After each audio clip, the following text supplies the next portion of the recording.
Un saludo muy especial a todas las personas que se unen a esta exégesis del Evangelio de este próximo domingo, en la fiesta de Jesucristo, el Pastor Bueno. La mejor traducción, de una vez digámoslo, es el Pastor Bello.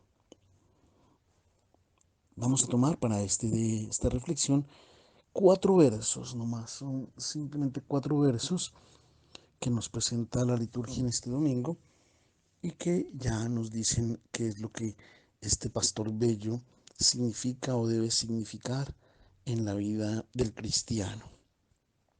Capítulo 10 del Evangelio de Juan. Se van a tomar los versículos 27 al 30. Y para acoger y reconocer las palabras de Jesús presentadas en el pasaje evangélico de este domingo, es necesario tener en cuenta el contexto en el cual Jesús las ha pronunciado. Jesús se encuentra en el templo, está caminando bajo el pórtico de Salomón y era allí, bajo este pórtico, que se reunían los rabinos para dar su propia interpretación de la Torá, de la ley, a aquellos que sobre todo presentaban cuestiones jurídicas. Los jefes religiosos, cuando ven a Jesús y van a su alrededor y comienzan a hacerle preguntas y hacerle caer con palabras, ojalá de su propia boca, buscando que él diga algo, alguna afirmación que les permita luego acusarlo de blasfemia.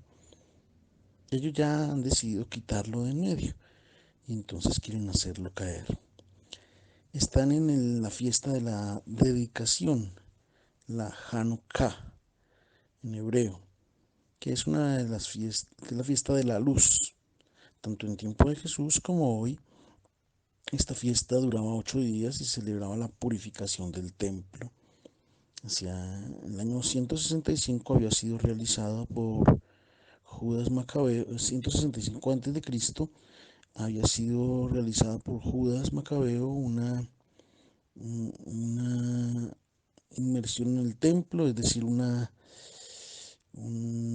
opresión allí al pueblo judío, y después había sido liberado el templo.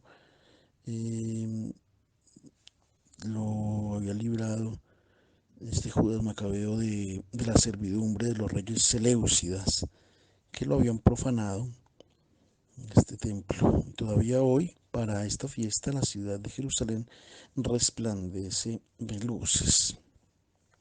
Entonces, en el templo, en el pórtico de Salomón y en la fiesta de la Hanukkah, es donde, en este contexto, es donde los jefes religiosos se acercan a Jesús y le preguntan: ¿hasta cuándo nos tendrás a todos nosotros en la incertidumbre? Si eres el Cristo, dínoslo. La pregunta es maliciosa porque en la fiesta se celebra propiamente la liberación de Israel de los seleucidas, paganos. Y ahora Israel está sometida a los romanos, es decir, hay otro tipo de opresión, una opresión que en cualquier sentido son unos y otros paganos. Ellos esperan al Mesías prometido, que los liberará a ellos de los poderes de los paganos. El Mesías podría ser Jesús, pero si Jesús se pronuncia y dice: soy el Mesías, de inmediato es acusado de blasfemia, porque no es él quien se debe presentar como el Mesías. Son los jefes religiosos que deben reconocer en él al Hijo de David prometido. De hecho, Jesús refuta inmediatamente, de una manera clara, este discurso y les dice a ellos: ustedes no tienen nada que ver con el proyecto de vida nueva, de mundo nuevo que yo estoy llevando adelante. Ustedes no pertenecen a mi grey. Había apenas pronunciado unas palabras durísimas en los versos anteriores en contra de los jefes religiosos. Los había definido como ladrones, salteadores, impostores, mercenarios, lobos. No eran propiamente los corderos del mundo nuevo al cual él estaba dando inicio. Ellos eran los representantes del mundo viejo, el mundo en el cual las relaciones entre las personas son reguladas por la competencia. El más fuerte domina sobre el más débil Y esto a todos los niveles, a nivel de la nación, a nivel de los pueblos, de las aldeas, de las familias, de las personas, como aún todavía prevalece, ¿no? Parece ser que es más importante o que el que manda es el que más grite, el que más imponga.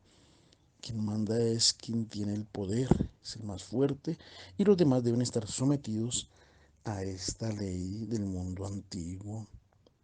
Es un mundo descrito por el profeta Daniel en el capítulo 7, cuando presenta los reinos de este mundo que se suceden los unos a los otros con base en la fuerza que tienen.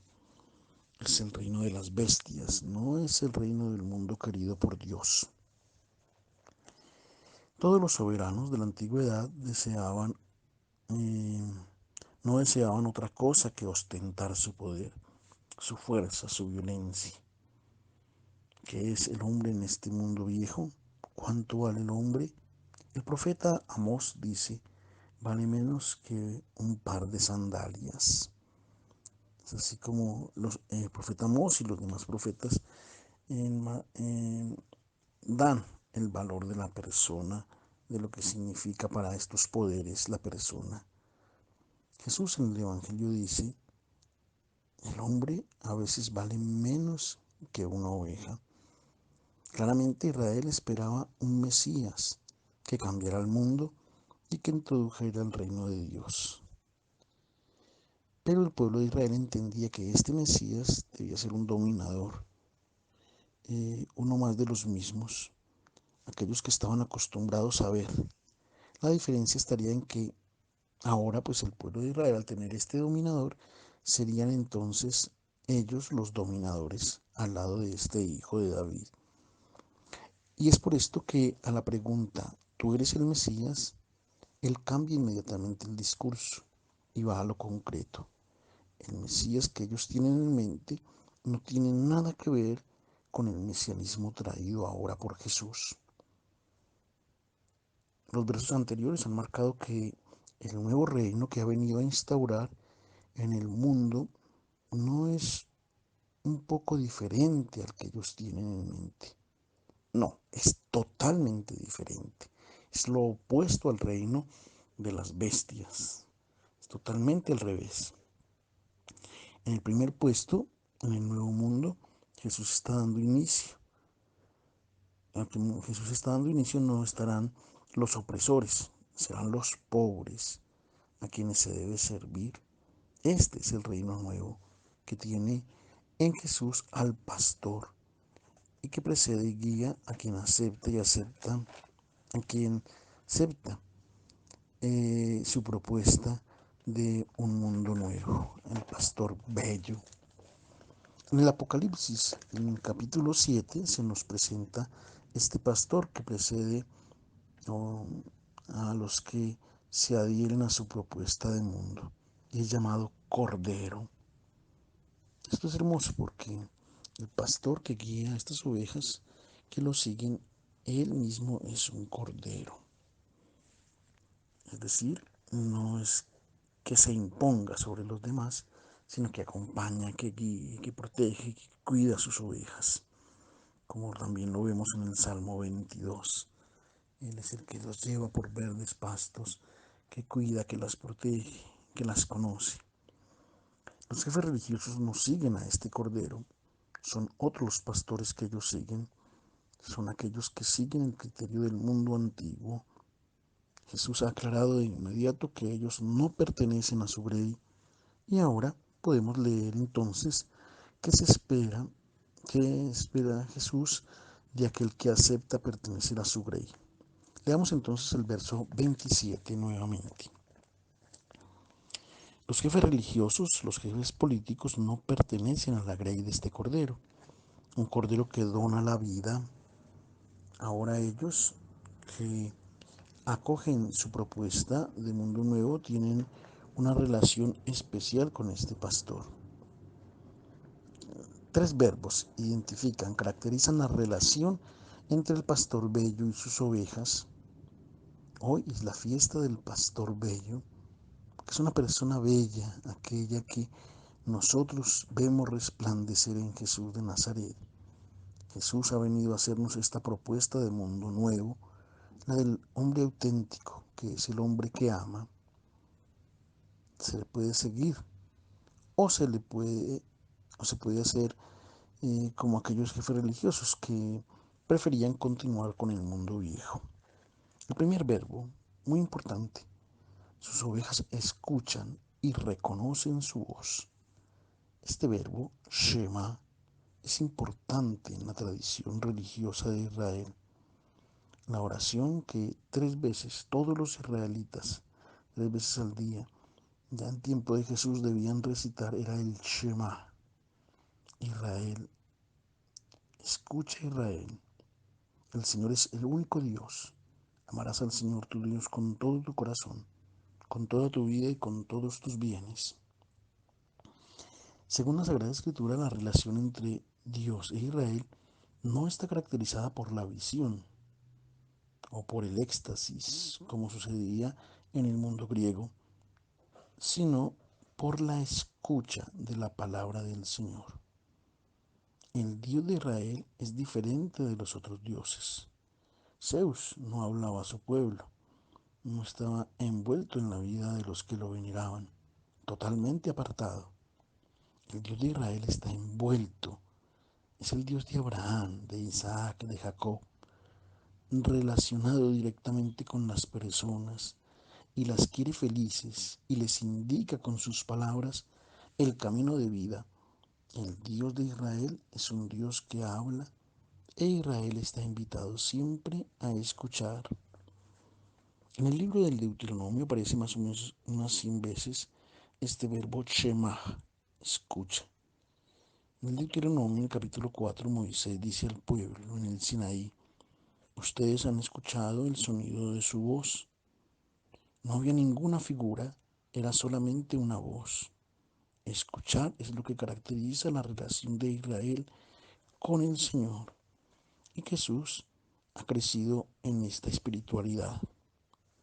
Pero escuchar bíblicamente no significa oír con los oídos y ya, sino confiarse y dar la adhesión a las palabras que vienen del Señor. Confiarse en Él, que quiere tu gloria, que quiere tu libertad. La manera diligente como el Padre se dirige al Hijo que ama es que lo quiere feliz. Le recomienda: escúchame, atiéndeme, haz lo que te digo. Y así manifiesta su afán por el Hijo. Notemos que Dios pide escuchar, habla, pero no impone. Pide escuchar y adherirse a sus palabras. Escucharle es acoger la vida, cerrar los oídos es escoger caminos que llevan a la muerte. Y quien pertenece a la grey de este cordero escucha su voz. Y de subrayar que no se trata de escuchar una voz cualquiera, su voz, la de él, la del cordero, cordero de Dios. ¿Cómo se distingue esta voz de las otras? Es necesario aprender, porque son muchas las voces que se sobreponen, son muchas las voces que escuchamos a diario de una y de otra forma y nos hacen propuestas que no son que son bien diferentes a las del Cordero de Dios. Interfieren, intentan acallarla. En esto viene el discernimiento que proviene del testimonio interior, del espíritu.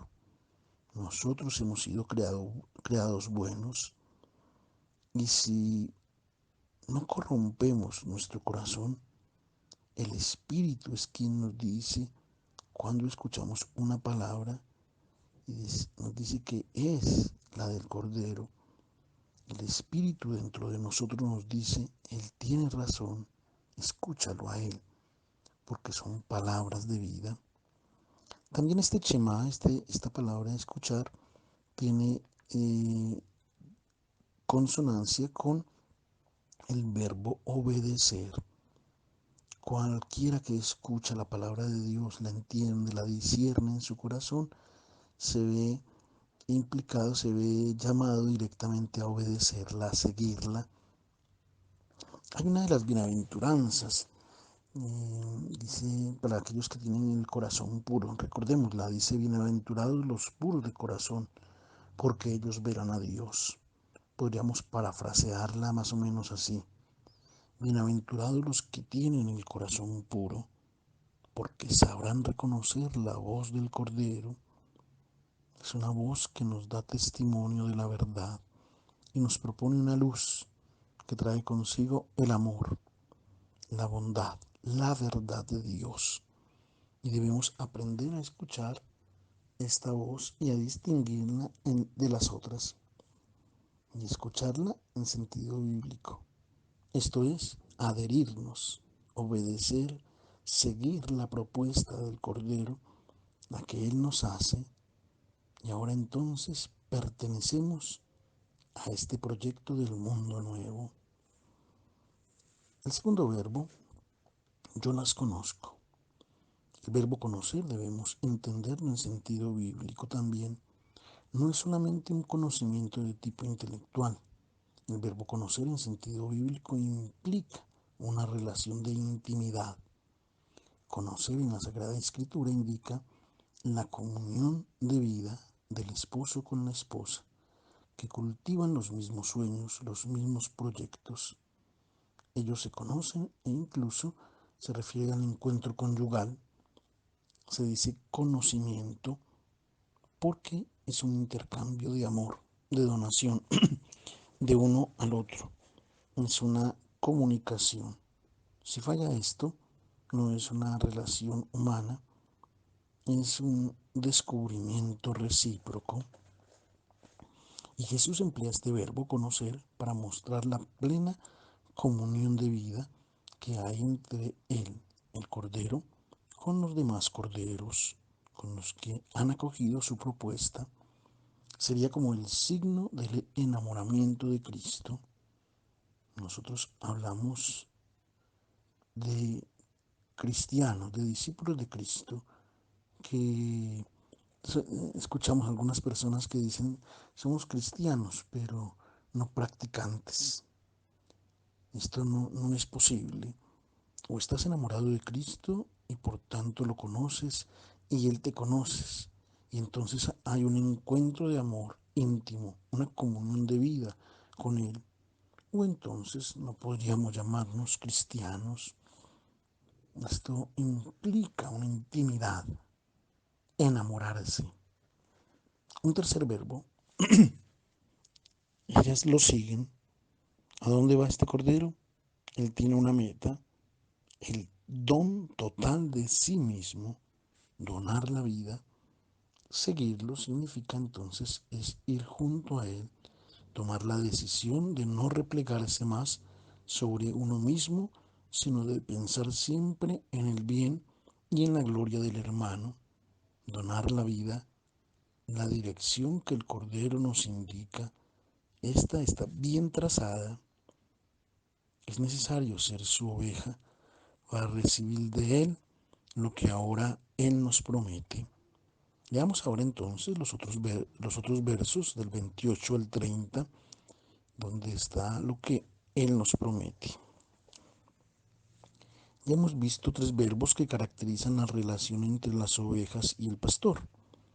El cordero que las precede, que les indica el camino de la vida.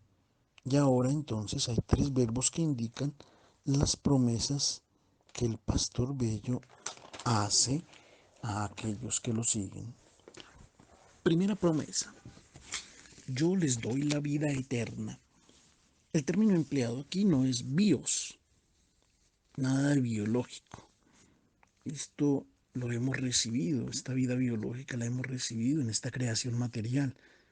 Pero si no se diera otra vida, cuando termina la vida biológica, que tiene el mismo destino de la de los animales o de las plantas, nosotros volveríamos a la nada, seríamos nada. Jesús promete a quien lo sigue la vida eterna, Zoe Aionion, no bios, sino Zoe. La vida eterna no se refiere a una vida con una duración infinita. La vida que tenemos ahora no no esta vida biológica pues termina y entonces no quiere decir que sea eterna. Se trata de la vida del Eterno que Él aún ha venido a darnos. Y esta vida no es un premio futuro. Muchas personas lo entienden así, solamente después de la muerte. Nosotros hemos tal vez pensado que esta vida que termina viene luego restaurada y luego es eternizada como un don que el buen Dios nos da. No se trata de esto, no. Hoy Jesús dice, yo doy a aquellos que acogen mi propuesta la vida del Eterno, la vida de Dios en ellos. Entonces es un don que ya tenemos, es un don presente. Ahora tenemos dos vidas, sí. Una que muere a un cierto punto, dura unos años, pero la vida del Eterno va desarrollándose y creciendo como una semilla y crece cada vez que nosotros reflejamos esa vida del Eterno en nosotros, que somos y vivimos como imagen y semejanza de Dios. Nos adecuamos a los impulsos que vienen de dentro del Espíritu, de esta nuestra verdadera identidad de hijos de Dios. Y esta vida se desarrolla cuando termina nuestra vida biológica. Es allí cuando se continúa su desarrollo, pero es ahora, es presente. La vida eterna es hoy. Es una vida que ya tenemos nosotros, porque somos nosotros hoy ya hijos de Dios. Y es ahora que la tenemos y luego, cuando termina la vida biológica, se manifiesta con toda su maravilla. Un ejemplo como el feto.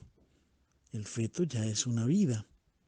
Y una vez nace, el niño, el bebé, pues nace a una vida más maravillosa, la posibilidad de una luz, o la posibilidad de ver un mundo, un universo nuevo, allí cuando se encuentra con su madre. Entonces, ese es un buen ejemplo de cómo en esta vida estamos por nacer a una vida eterna, pero ya esa vida eterna está presente en nosotros. Los dioses paganos eran celosos, no querían donar la vida eterna. Lo dicen así los mitos de la antigüedad. Los dioses retienen para sí la vida de la eternidad. Y nosotros estaríamos destinados a morir. Y de hecho los dioses paganos eran celosos de la gloria y de la vida.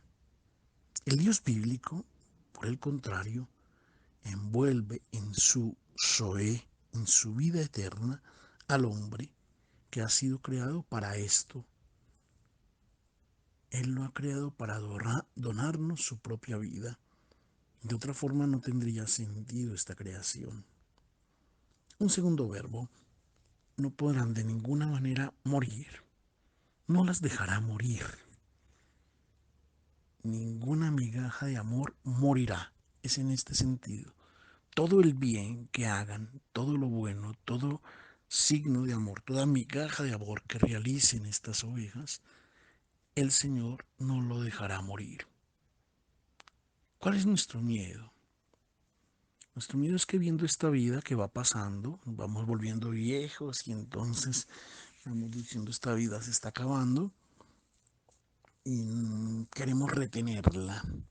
Y entonces decimos, hay que gozárnosla, hay que vivirla intensamente, no importa el cómo, porque vamos viendo cómo muere esta vida biológica. ¿Cómo entonces conservar esta vida destinada a morir? Jesús nos dice, dónala, habla de la vida eterna que ya tenemos. No te aferres a ella y tú la conservarás. Si tú donas tu vida por amor, haces crecer en ti al Hijo de Dios. Ninguna migaja de amor se perderá. Nosotros tenemos miedo de amar porque debemos salir de nosotros mismos y pensar en la necesidad del hermano, olvidarnos de nosotros mismos y no ser hijos de Dios, que ama infinitamente, a pura pérdida, eso sí, gratuitamente, se dona totalmente sin importar, va a pérdida el amor de Dios, pareciera ser, gratuitamente. Esto nos da miedo a nosotros, porque nuestro impulso es a retenernos para nosotros, a retener la propia vida. Jesús nos asegura: yo les hago una propuesta de vida que es un don. Quien me sigue no debe tener miedo, no morirá nada del amor que haya construido. Un tercer verbo: ninguno robará a mis corderos de mis manos, ninguno podrá arrancarlos de mis manos. Hay peligros, claro está. En esta vida tenemos muchos peligros, lo ha dicho Jesús, porque están los ladrones, los malhechores, los lobos, y los peligros de desviarnos del camino, de no seguir al pastor bello. Y muchas veces nos dejamos seducir por estos pastores horribles, por estos pastores feos que son totalmente lo contrario a Jesucristo. La promesa que Él nos hace es que Él hace a aquellos que le siguen, es que escuchan su voz y que no serán robados de sus manos. No se les hará daño por parte de estos lobos, de estos malhechores. Podrá haber muchas dificultades y nos pondrán muchas pruebas, pero no superarán el amor de Cristo. Tenemos en cuenta nuestra fragilidad, claro, pero recordamos que estamos con Él, e incluso si el corazón nos reclama, Dios es más grande que nuestro corazón. Si hemos dado nuestra adhesión al pastor bello, vamos a la fija, estamos seguros. Y ahora continúa Jesús: el Padre mío, es decir, estamos en las manos de este pastor que, nos, que no nos abandona. Pero Jesús continúa: es que hay más. El Padre es más grande que todo y ninguno puede arrancarnos de sus manos, de las manos del Padre. Es decir, no solo Jesús no deja que sus corderos sean arrancados de sus manos, sino que el Padre es quien en sus manos nos sostiene. Es este designio de salvación sobre la humanidad. Es el quien guía, quien acompaña, quien sostiene su designio de amor. Y ninguno podrá arrancarnos de las manos del Padre. Hasta que la vida indestructible que hemos recibido no sea manifestada en plenitud, estará siempre sujeta a peligros diversos, maldades, desviarnos del camino, olvidar el camino del Cordero de Dios. Podremos perder el contacto con la voz del pastor bello, pero Él nunca nos perderá de su vista, a nosotros sus corderos, y Él nos conducirá hacia los brazos del Padre, porque ha venido propiamente a esta misión. Pensar que alguno de los corderos que siguen a Cristo pueda perderse significa pensar que Jesús no haya sido capaz de salvar a toda su grey. Concluye diciendo Jesús: el Padre y yo somos uno. Es la plenitud de la perfecta comunión. El Hijo realiza, lleva a cumplimiento el único proyecto del Padre. Él está en plena sintonía con Él. Entonces, el mensaje de este domingo, en estas palabras, es que el pastor bello nos envuelve en su gran amor y que esta es la razón de nuestra gloria, esta es la gran razón de nuestra alegría. Un feliz domingo para todos.